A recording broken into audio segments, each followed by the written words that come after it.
We're ready for War Clouds, the World on the Brink.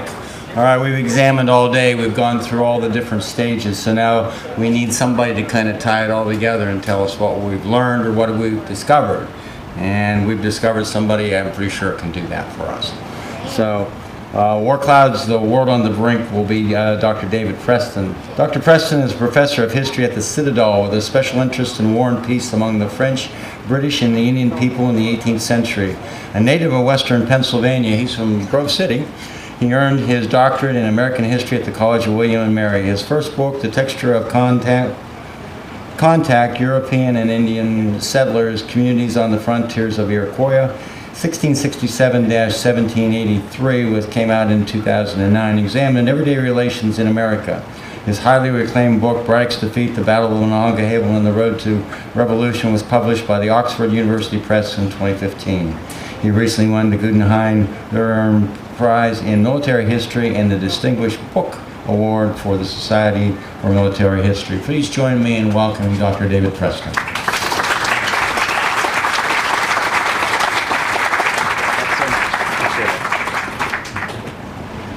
Well, good afternoon, everyone, and I appreciate that you came this afternoon. I was worried that there were going to be crickets, me and crickets late in the afternoon, and I also promise that I will not make you do push-ups.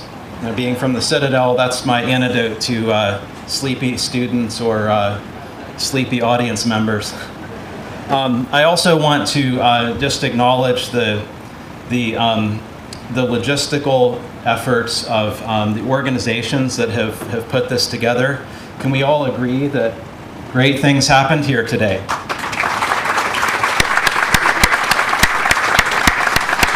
So thank you for all of the staff members of the French Creek Heritage event, as well as the Cochranton area redevelopment effort.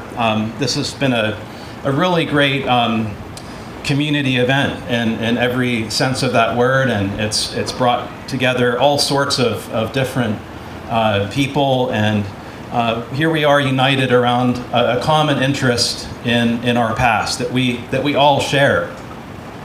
And to me, I think that's one of the most important takeaways from this event is that, history certainly does not belong to to academic historians or professors. It is our history collectively, and our ability to preserve and interpret that history depends on all of us. And so, whatever you're doing, whether it's being a reenactor. By the way, in solidarity with my reenacting friends, my trousers are wool. Whether you're doing that or you're just interested in history and you read and you might want to get involved in a museum or supporting a local historical society, that's where it all starts. And so I think that's the most important takeaway here is that if you can all leave here with a greater sense of pride in the history of French Creek and understand its importance and then get involved in telling that story to others, that's victory. What I'm going to try to do today is talk about all of these links that we've heard about today and how those ultimately erupt in what becomes known as the French and Indian War, or as it's known globally, the 7 Years' War. And this is an event that truly changes the history of the world. It's an event that changes the history of the three peoples that struggled for control of the French Creek Valley, the native peoples who called this region home, the French Canadians, and also the British Americans who claimed possession of it. So I'd like to bring us back to this important moment when French Creek truly was one of the most strategic points in all of America, and a point when it was largely French. And this is, I think, an important point to remember, is that this was a very pivotal moment in the history, the future of North America, who would come to control this region. In the 1750s, it might come as a surprise to you, but the French really were the most dominant imperial power in North America. If you had asked any British governor, they would not have been optimistic about the future of British North America. And what we've heard about today in passing is how the Ohio Valley, and I apologize, by the way, that this map is, something happened with the translation to Mac, but it's a map of the Ohio Valley. And we've heard how all three of these groups were vying for control and possession of this place, which, as you can see in the slide, it says, this is the British Board of Trade speaking about the Ohio Valley. They called it a point of of great national importance. So even in London, they were looking at the Ohio Valley and seeing that this was the central focal point of imperial conflict in the 1750s. The French were really the first to strike for the control of the Ohio Valley. And, we usually enter the story from the perspective of the British. George Washington coming up here in 1753 during his famous journey. But let's enter the story from the French perspective, again, because they struck first and they really demonstrated so many of their strategic advantages. In 1753, the French they really had one purpose in America. New France as an empire had one reason for existence, and that was containment, not profit. The fur trade by this time was not even balancing the books for the total cost to maintain the colony. And the French knew that. But they maintained the colony for the purpose of containing the British, who they knew were more expansive and certainly more numerous. And they were also, as we've learned, very concerned about the inroads that the British were making, both in terms of trade and settlement, as well as fortification in what is now southwestern Pennsylvania. And the French, even though they were still at peace with Great Britain at this point, they saw this threat as so vital that they were willing to take these risky, aggressive maneuvers. Like in 1753, the French will send about 2,600 Marines and militia to begin constructing forts at Presque Isle, where modern Erie sits, and also at Fort Le Boeuf, which is where Waterford, Pennsylvania is today. And that was to anchor the important portage between those two forts that led to the French Creek Valley, and then southward from there to the Belle Riviere, which was the French name for the Allegheny River. Well, really the whole Ohio River. The beautiful river is what they called it.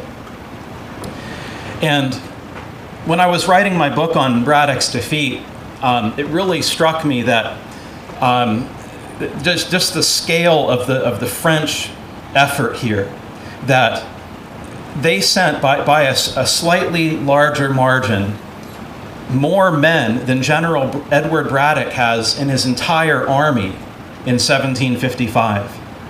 So the French were really sparing no expense and certainly no troops to begin their occupation militarily of the Ohio Valley.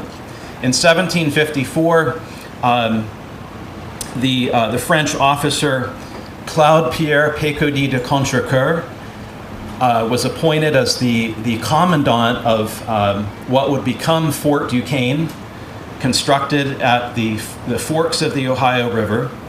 And he was actually at Fort Niagara at the beginning of 1754 when he receives orders from the Governor General of New France to take a detachment and begin moving southward, and in the spring of 1754 to seize the forks of the Ohio once and for all for the King of France.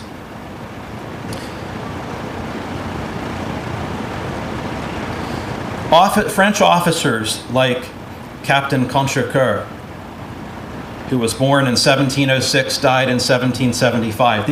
These French officers were part of the reason why the French were so strategically dominant. These were wealthy French landholders. They were often nobles, and they often began their military careers in their youth. Captain Contrecoeur, for example, entered Marine service at the young age of 16. So think about that. By the time he gets here to the French Creek Valley in 1754, he is an officer of decades of service all across New France. And he, by the way, had sailed along with Saint-Laurent de Blainville in the 1749 expedition. So he's coming back to an area that he's encountered before. By the way, I think sometimes we can learn a lot about the French and a little bit about the personalities of these individuals through their names. The word Contrecoeur in French literally means against heart. And it's roughly translated as reluctant. And this is probably a nom that he had picked up at some point in his past or his family's past. But let me say that there was nothing reluctant about Captain Contrecoeur. He is an excellent, skilled veteran diplomat as well as fighter. And indeed, in April of 1754, try to imagine if we were standing here in April of 1754, we would have witnessed Contrecoeur and his flotilla of 600 French troops, along with a contingent of artillery, heading southward down towards Venango, and then on the Allegheny down to what is now Pittsburgh.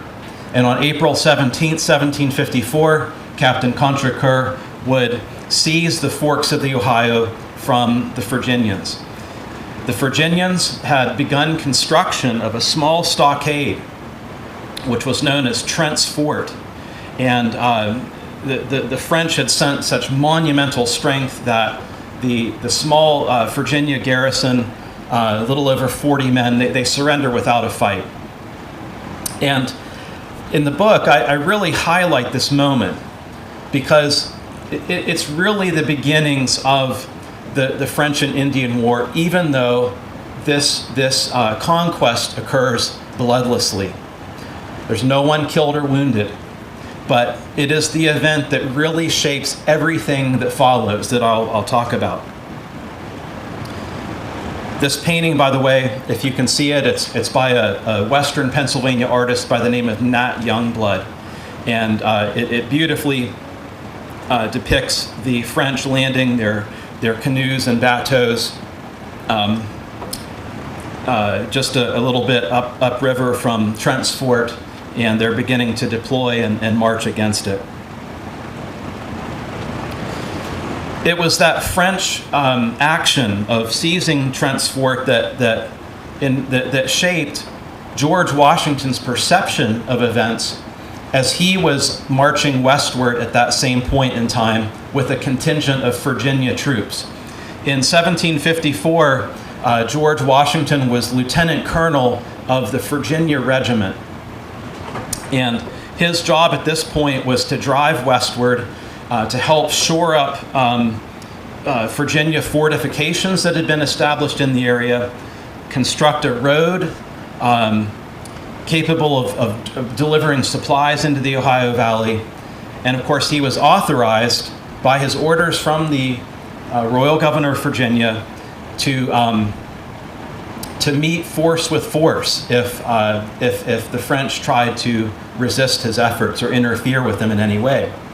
And so when he receives word that the French have sent 600 regular troops with artillery and parked them against an official fort of the colony of Virginia, Washington interpreted that really as an act of war, and he is extremely fearful that what the French are up to is again hostile action. All of this leads to what we perhaps best know as the opening shots of the French and Indian War, the so-called Jumonville affair, named after the unfortunate French ensign Joseph Coulon de Villiers de Jumonville, who was killed in this skirmish that Washington and his Indian allies had orchestrated jointly. This little skirmish then leads to a French counter-response. Do you see how things are escalating here? And pretty soon, all this escalation is going to reach who? It's going to reach London. It's going to reach Paris for the response. So, in response to Washington's attack on this small French party that results in the death of Ensign Jumonville, the French will send out a larger strike force to try to track down and destroy Washington. That leads to the famous Battle of Fort Necessity in July of 1753, in which Washington is attacked by a joint French and native army. And it's a one-day battle on July 3rd, 1754. Washington will surrender that post and depart on July 4th, 1754. Now, all this to say that this is a really crucial moment when what we've seen up until now is conflict that has essentially been localized in North America. Britain and France they've still not declared war against each other, even though their colonial subjects seem to think that a war exists. So when news of Fort Necessity reaches London in August of 1754, what we see is a massive escalation on the part of the British government. For years, the British government in London had been very concerned about what they saw as French encroachments on British claims in America, from Nova Scotia all the way down to the Ohio Valley. And what they have now is a case of the colonials, these bungling Americans, not being able to get the job done. And it's interesting that in the aftermath of Fort Necessity, a lot of Washington's fellow Virginians, they tend to praise him, or at least exonerate him for his actions here at the Jumonville skirmish and at Fort Necessity. The reaction is much different in London. You have British officials like King George II's son, the Duke of Cumberland, saying, how is it possible that Washington could be so decisively beaten by a small party of Indians? And so the British response is, we need to send over professionals, regular troops, to get the job done. These colonials are incapable of doing it. And so in September of 1754, the British will select Major General Edward Braddock, and they will send with him 2 regiments of Redcoats, the 44th Regiment and the 48th Regiment, along with a very powerful train of artillery.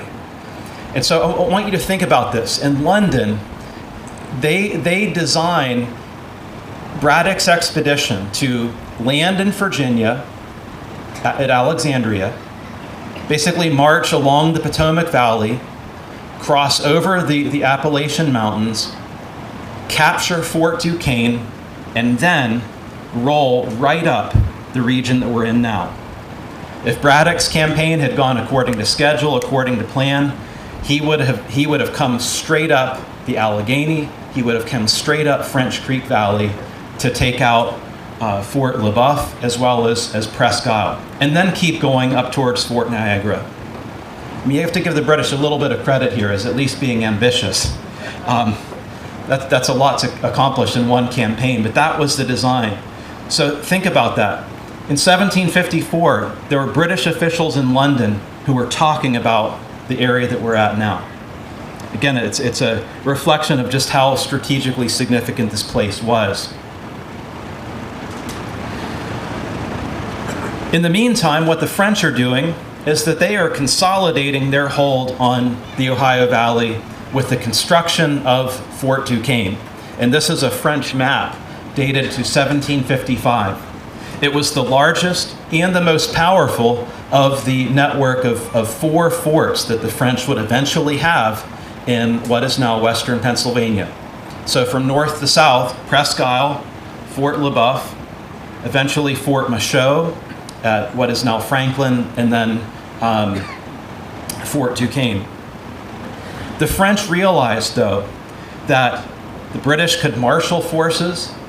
They realized that ultimately the ability of the French to defend this post depended on 2 things: reinforcements and alliances with native allies in the region and outside the region.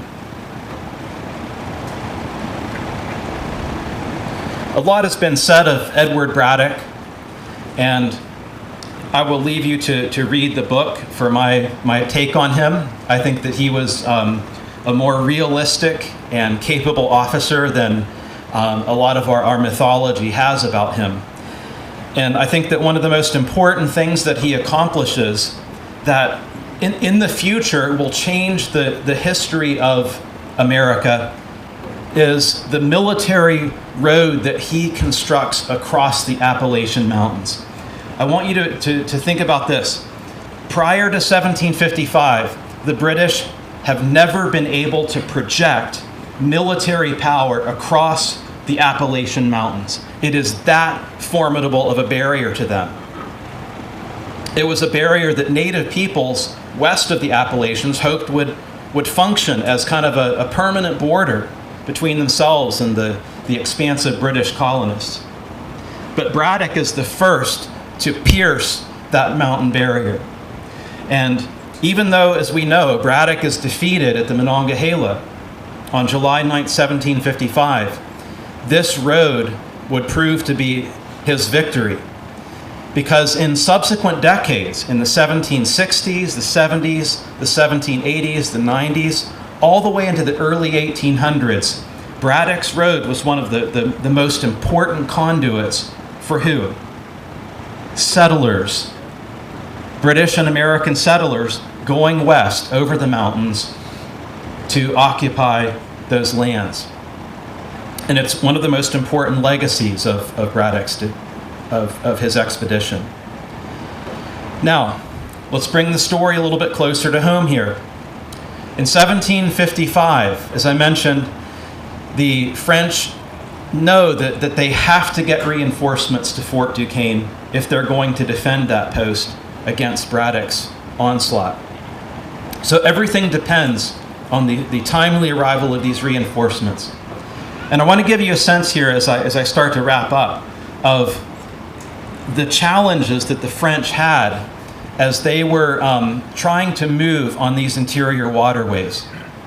In April of 1755, a French officer by the name of Captain Beaujeu, Daniel Hyacinthe Marie Leonard de Beaujeu, would lead a series of convoys of bateaux and canoes from Montreal 700 miles down to Fort Duquesne.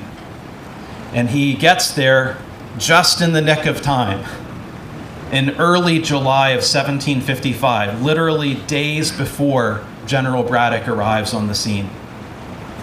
And this brings us to the importance, the monumental importance of French Creek for the French. You can see, I don't know if you can see on the map here, Beaujeu is coming up the St. Lawrence River, across Lake Ontario. They have to undertake a very difficult portage at Niagara, and again, a difficult portage at Presque Isle, taking out all of their goods, their canoes, hauling them over to Le Boeuf, and then plopping them down into French Creek. The French in the first part of that voyage were able to use what were called bateaux, and these were large vessels, 36 feet long, about 6 feet in beam or width, and they were capable of hauling lots of goods. The problem, though, is that the French could not use these larger bateaux on a smaller stream like French Creek. And just to tie what I'm saying in with an earlier presentation, what the French were doing at Fort Le Boeuf in 1753 and 54 is they're using dugout canoes. They call them pirogues. But those are the best craft for hauling goods on French Creek. And it's a very difficult enterprise. One of the main challenges to navigating French Creek in 1755 is the fact that there's a drought that year. And the French officers who are stationed in this region, they are always complaining about the difficulty of the water passage along French Creek. I mean, you can see even today it's a very shallow stream. I canoed the length of French Creek because I needed to have that mental picture in my mind as I wrote my book. But in 1755, it's really bad because it's drought conditions. By July of 1755, the water is so low that the French complain that they can't even navigate on it. But nonetheless, they are able to tow their pirogues, their canoes, and get them down to Fort Duquesne in time. As I was coming across the bridge on 173, coming into town today, I stopped on the bridge, put on my hazards, and got my camera because it was a perfect picture. You know, about half of the creek bed was rocks, just dry rocks. And then there was this small little passage for navigation. That's exactly how the French would have seen it in 1755. A trickle probably by July of that year. So to wrap up here, let's bring the story to its gruesome end at Braddock's defeat, the Battle of the Monongahela on July 9th, 1755. The French had overcome immense obstacles, logistically and in terms of transportation and navigation of French Creek. They are able to get those reinforcements there, and they are also able, more importantly, to secure alliances and the military skill of at least 600 to 700 native allies. And those native allies constituted 2/3 of the force that will strike Braddock's army on the day of the battle. And as I often say, they deserve 2/3 of the credit for what I'm going to talk about next. Braddock's defeat would go down in history as one of the greatest military catastrophes in the history of the British Army. And the grim odds that were attached to every British soldier who crossed the Monongahela River that day were this: 2 out of every 3 soldiers would be killed or wounded in the space of 4 hours.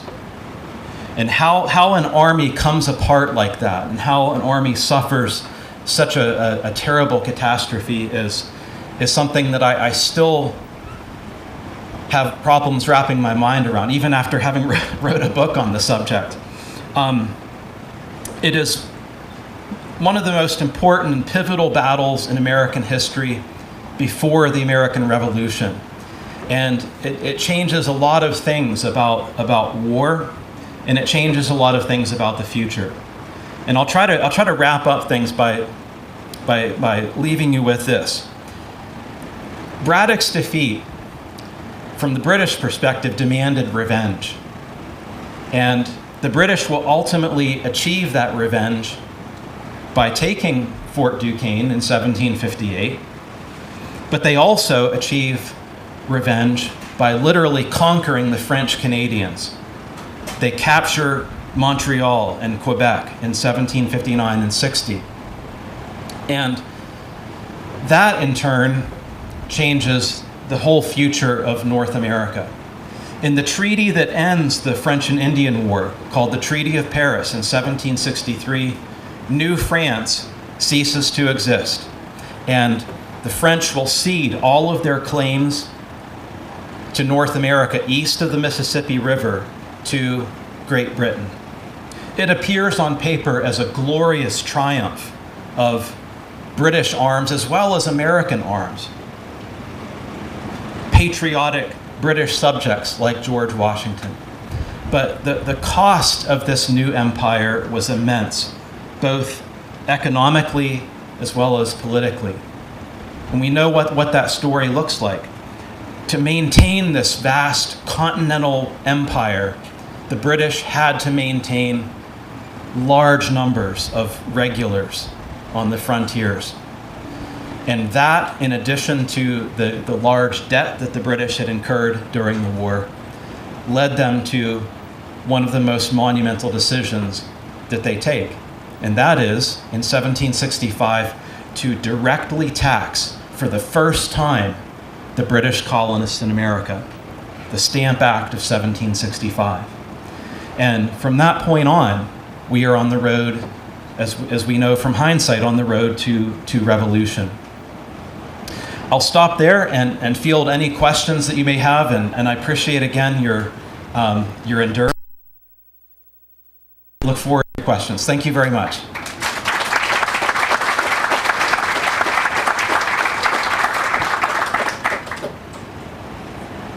Yes, sir, over here. Why the French abandoned the portage to Lake Chautauqua versus the one in Logistical? Okay, great question. This gentleman asked why the French eventually shifted over to the Presque Isle portage as opposed to one that they had earlier used, for example, in the Céloron de Blainville expedition, the Chautauqua portage. The short answer is that it was a shorter distance of portage, of road, and also the French appreciated that Presque Isle gave them a little bit of a harbor for and protection for their vessels that they were bringing into that region. Yes, sir. In your book, you mentioned the Americanization of the British Army, manpower, and tactics. Can you elaborate a little bit? Oh, great. Thank you. So in my book, I talked about one of the other great legacies of Braddock's defeat, and that is the British obviously had gotten a major drubbing, and the French and the Indians demonstrated just how skilled they were as forest fighters. You know, here Braddock his army was organized in a conventional manner. The French and the natives were using their way of war that had been that they had used for many decades, if not centuries, by this point. And it was really Braddock's defeat is ultimately a demonstration of the military power of native nations in this period. You know, we so often think about native peoples in the 1750s as just kind of obeying the whims of their imperial masters. This couldn't be further from the truth. So the British really see that they have to learn how to fight French Canadians and Indians in America, which is something that they've never really had to do previously. And so the British Army will begin to adapt their tactics and organization during the French and Indian War. They form ranger companies. They form in each British regiment a light infantry company that is by design intended to go out as skirmishers, as flankers, to protect the British forces as they're operating in this a wooded environment, for example. So the irony of all this is that the colonial Americans tend to absorb and adopt more of these lessons than the British ultimately do.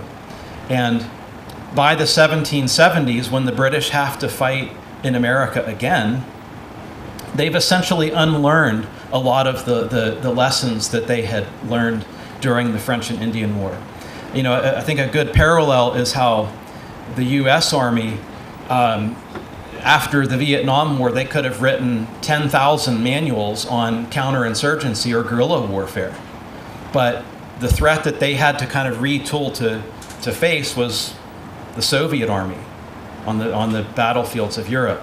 So that when our forces were deployed to Iraq, Afghanistan, and they're facing essentially guerrillas and insurgents, there's no manual, and the U.S. Army had also learned some of its earlier lessons. It's a great question. It's really one of the most important after effects of Braddock's defeat.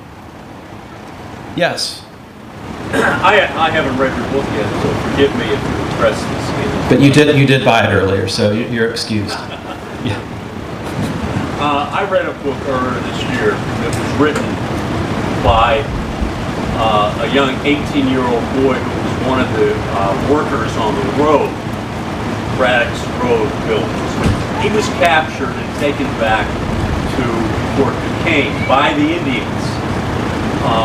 And he records a really grisly scene after Braddock's defeat that I never read anyplace else, where British prisoners were burned alive by the Indians. Did you ever come across that in any other writings? Yeah, you're speaking of James Smith's Yes. narrative that he wrote in the 1790s. Yeah, and it's arguably one of the most famous accounts of Braddock's expedition, partly because he was at Fort Duquesne on the day of the battle, and he apparently witnesses all sorts of things. The French and the native warriors leaving that morning and then returning that evening in triumph. And allegedly he stands up on one of the parapets and sees, if you read it closely, he sees only one British soldier being tortured, and it's it's possible that it's true. There are some other later accounts that seem to indicate that some type of torture had occurred afterwards. It's also possible that it's, because he wrote and published this later in life, I think the first edition is 1799, that it's an embellishment. There were very, very few prisoners that were taken as captives by the victorious natives at Braddock's defeat. And partly that was just a function of the way that battle transpired and how the British were routed off the field. I think the big picture to take from this is that you essentially had Braddock's defeat kind of symbolizes this clash of conventional and unconventional war in America. And both the French as well as British regular officers, they just have a hard time wrapping their minds around the way that native peoples fight wars and how and native strategic goals in war. It's a very different set of objectives and a different set of tactics often than what the conventional Europeans typically think of. Great question. Any others here? Yes, sir. I could, during the weather, when it was wet or rainy, flip-flops don't work. Well, why couldn't the British use their own longbows? I think during one of the skirmishes, bow and arrow was decisive advantage because of the rain. Right. So the British, the British redcoats in Braddock's army, and as well as the colonial troops, the provincial troops, they would have had brown breast muskets, by and large, and one of the just to tie this in, I think with the demonstration that you all saw earlier, even with just the limited numbers of muskets, you could see the the plumes of smoke, and if you were looking at the woods in the background there, you could see how easily the woods could get obscured, and that's an important thing about Braddock's defeat, is that this battle occurred in old growth timber, so there was a canopy over these troops, large trees, and a lot of British redcoats said that and even officers said that they never saw a single enemy combatant. They could see the flashes of the muzzles of their enemies, but that was it. So imagine fighting a battle where you're surrounded by white smoke and you're hearing the war cries of hundreds of Indian warriors. You don't know, it might sound like 1,000 rather than 700. Not knowing where they're going, feeling surrounded. It was a really terrifying battle to participate in if you're a British redcoat. Other questions? Okay, well, I appreciate those, and thank you for your attention, and I'll turn it back over to you. Thank you again.